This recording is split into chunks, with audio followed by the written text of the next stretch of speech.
On ne devrait pas vieillir quand on n'a pas de fortune. On ne devrait pas blanchir quand on n'a pas de sous. Allons, vas en guenille, subis ton infortune. Tout cela finira quand tu seras dans le grand trou. Mais bon Dieu, que fait-on sur la terre? Vivre sans pain, sans gîte et sans souliers. Étant jeune, on se fiche de la misère. On ne devrait pas vieillir quand on est ouvrier. On ne devrait pas vieillir quand on est ouvrier. Avoir des cheveux blancs, c'est l'entrée aux galères. Avoir des cheveux blancs, oui, c'est perdre son pain. C'est la double infortune, vieillesse ou misère. Ah, l'horrible tableau, un vieillard mourant de faim. Être vieux, c'est casser sa machine.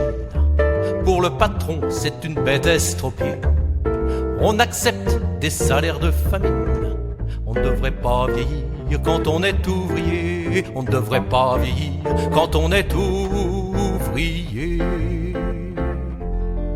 Quand tout à fait usé, les forces vous abandonnent. Brisé par la fatigue, on reste sur le chemin.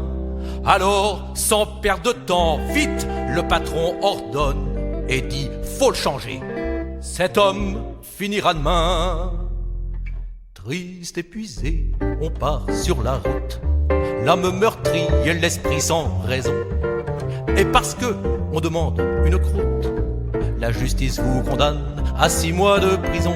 La justice vous condamne à 6 mois de prison. À vous qui dirigez la France, la République, à vous les députés, à vous les sénateurs, oui, c'est à vous, messieurs, que je lance cette supplique, au nom de ceux qui vivent dans l'éternel malheur.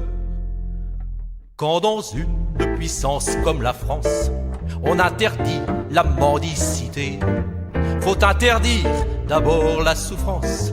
Et faut mettre en pratique ce mot fraternité. Et faut mettre en pratique ce mot fraternité.